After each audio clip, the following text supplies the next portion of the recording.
Hey guys, this is a tough video to record. I'm sure all of you are aware at this point that Akira Toriyama has passed away at the age of 68 on March 1st. Now, this was sudden news for just about everybody, I'm sure, that we were not ready for, and it's so sad to see that someone as legendary as Mr. Toriyama is gone. But in today's video, I want to appreciate the things that he did, the impact that he had, as well as the influence that he put forth for anime, manga, all of that in between, everything that he did, kind of appreciate the work that this man did and the influence that he had going forward throughout time, right? Now, I want to start this video by talking about the legacy that he left, right? Mr. Toriyama, I'm going to call him that in this video. I hope that's okay.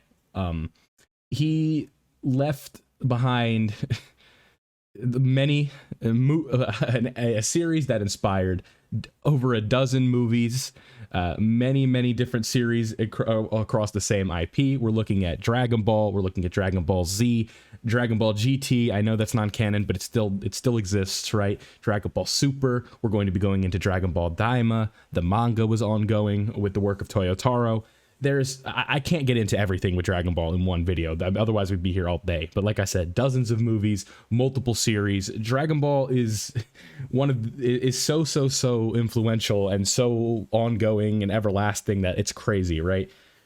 Like it's hard for Goku to not almost be a household name at this point, and it is so hard for a character of a fictional character, especially in the anime manga genre, to have as much of like a reach as somebody like Goku did. And the fact that we had a series kind of covering him from a child all the way up until the point where we are at now, where he's obviously a fully grown adult with a family and stuff like that. Not every series gets to kind of cover a character's growth like that in depth as Goku's has been, right? The journey of Goku, essentially what the story of Dragon Ball is like it's not common, right? It's not common, right? A lot of manga come and go, and they don't have the impact that Dragon Ball has had worldwide, right? And that is from the creative genius of Toriyama. I think he was a one of a kind, right? The influence that he had, even across the genre, right? We look at a time period like the big three, right? Not Dragon Ball, Bleach, Naruto, and One Piece. All these other successful manga, we call them Dragon Ball babies for a reason, right? That they all took inspiration from the work of Toriyama.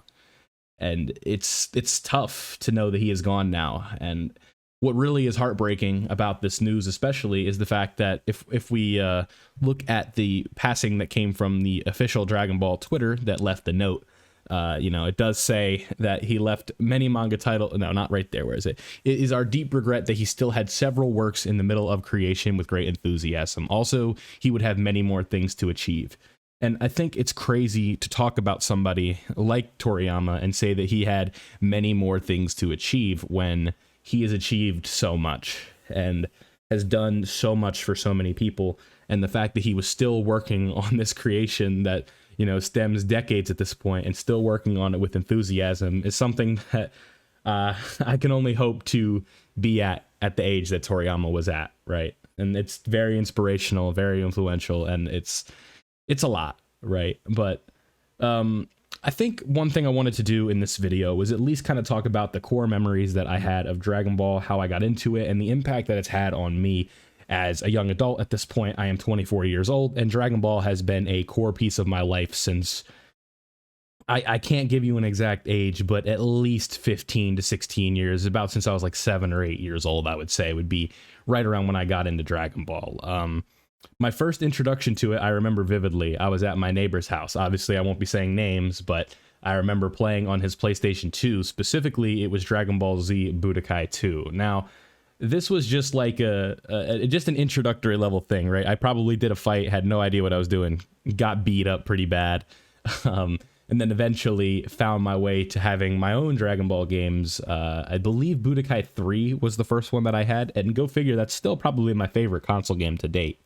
But it was like, I remember seeing just like Goku and stuff like that and throwing hands with Goku and Vegeta or whoever it was at that time. And I was like, wow, this is so cool, right? Like just seeing these guys do what they do and playing through like the story mode. I remember Dragon Ball Z Budokai 3, the Dragon Universe mode. I remember playing that a lot and like looking up, like this was back on like the computer days of, like 2007. So we didn't have like an iPhone. We had to go on the laptop or whatever and go to, I think it's like game FAQs or looking up quote unquote Dragon Ball cheats or whatever. And they would give you the answers to unlock like certain things, or it would be like, if you want to unlock Super Saiyan 4 Goku on Budokai 3, you had to go through a second playthrough of the Dragon Universe. And I'm like, I gotta beat Kid Buu again, because Kid Buu in these Dragon Ball games was always tough, right? Like I remember specifically Budokai 2, you probably, if you played that game, you know what I'm talking about, where Budokai 2, you just get absolutely worked by Kid Buu. Doesn't matter the difficulty. He had a purple health bar. I remember that vividly. That purple health bar was tough. Like you had to do a lot of damage to that guy, and he was tough. So yeah, that's my introduction was from the video games. I know that's not probably the traditional introduction for most, but I went from the video games to watching the anime, and being someone who is from, the eastern side of the US, we watched it through dub on Toonami, as most of you watching this video that are around my age probably did the same thing.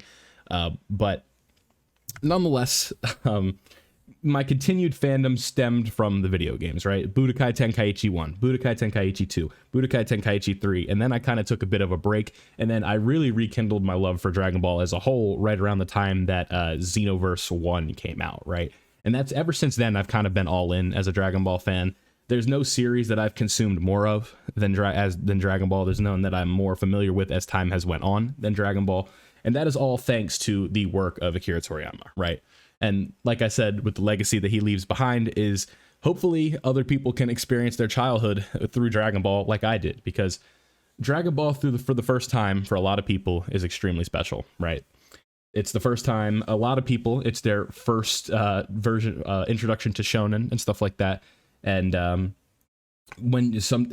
will often lead to you branching out and reading more series, right? Because of the work of Akira Toriyama, I was more inclined to read other manga, right? Watch other anime. It took a while. I was Dragon Ball exclusive for a very long time, but a few years ago, I decided to get more into the medium, and I was like, Toriyama is so great. There's no way he is the only great one out there, right? And then when you read these other manga and stuff like that, and then you find out that these other mangaka were influenced from the work of Toriyama, you're like, okay, that makes sense. And something in specific that I would want to mention is that Kubo, the creator of Bleach, which honestly now is probably my favorite series right at the moment. I mean, you guys see it. Ichigo is all over everything with my channel. Bleach would not have happened without Toriyama. Without getting into like the super details, Kubo had an original series. I believe it was called Zombie Powder. And at first it didn't work out too well for him, but with the influence and praise of Toriyama, it motivated Kubo to continue working and eventually kind of churn out Bleach, which ended up being an extremely successful IP, obviously, to this day. An extremely successful manga that landed him, a series that is in the big three, which is among juggernauts like Naruto and One Piece, right? And that was from the kind of motivation of Toriyama, right? So not only am I grateful for Toriyama for what he did with Dragon Ball, but he also influenced some of the other works that helped me get into the manga kind of genre as a whole, where I've consumed more series now because of the greatness of Dragon Ball. It was able to help me kind of move on and look at other series as well, just to kind of see. But yeah, like it's tough, right? I'm kind of just talking here, and I want to also talk about some of the memories that I had of the series. So I'm sure, as most of you know, if you watch my videos, we're covering games and whatnot, that my favorite form of Goku is Ultra Instinct Goku at the moment, but it's not my most nostalgic thing. I think if I really thought about it, I've kind of been doing a lot of thinking lately, and I think my favorite moment from the series is Gohan going Super Saiyan 2 now. There's so much in that, right? It's a lesson that's taught there where protecting, the people around you and the ones that you love, and being forced into this because of dire circumstances brings out like the most in you, I think, is one of the lessons that I learned from that. And it's also just because it's like, I don't know, it's so tough to kind of put it into words, but just that moment, how beautiful it is, the speech the 16 gives Gohan, The dormant powers within, just seeing them awaken, it is like one of the most satisfying beatdowns in all of Dragon Ball, right? You think about when Goku goes Super Saiyan against Frieza. You think about the defeat of Kid Buu. You think about Super Vegito against Buuhan, where it's like Super Buu is absorbing everybody. You want to see this guy go down so bad. And then Super Vegito comes out. He's awesome.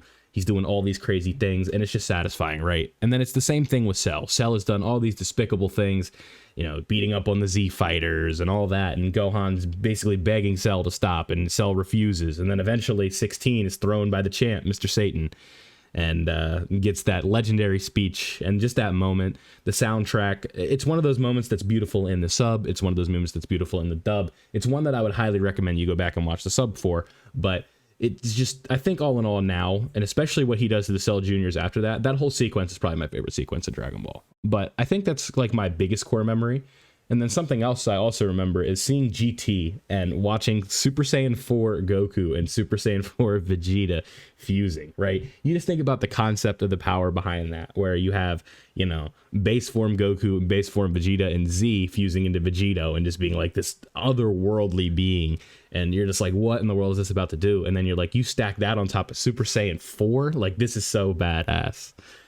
And, one last memory I'd like to share. Obviously, I have like 1,000 memories of Dragon Ball, but I can't cover them all in this video. But the last one I want to share is a memory that I had of the initial trailer for Battle of Gods, kind of like the reintroduction to the new modern era of Dragon Ball. And that was when Goku in Super Saiyan 3 fought Beerus, and Beerus one-shot Super Saiyan 3. I think it's a chop to the neck in Battle of Gods, right? But because like in Super, he like pushes down on his shoulder, but in the movie, it's just like a swift neck chop, one-shots the legendary Super Saiyan 3, right? Like the pinnacle of Goku's power just goes down in one shot. And we were like, oh my God, what are we about to get into, right? And that was before we knew what Super Saiyan God was. This was the initial trailer. We had no idea. But, you know, I have so much nostalgia for Dragon Ball. I could do this all day. But I want to close this video out with the impact that I think he had on millions. Goku is a cultural icon, beloved by millions and millions of people. And Toriyama is going to leave behind a legacy that I don't know what the word is for it, right? A legacy that will forever be remembered. A legacy that can be consumed as long as the medium exists, right? As long as we can read the Dragon Ball manga, as long as we have access to digital copies, as long as the internet is a thing, we're always going to be able to go back and appreciate the work that he gave us. And there's also some things we can be happy about, that there is ongoing work that he had. Hopefully, most of it was finished to the point where it could be as faithful as intended to what he wanted to leave behind. But only time will tell. But as others have said, thank you, Mr. Akira Toriyama. Your work will never be forgotten. Your impact on me growing up is not underappreciated.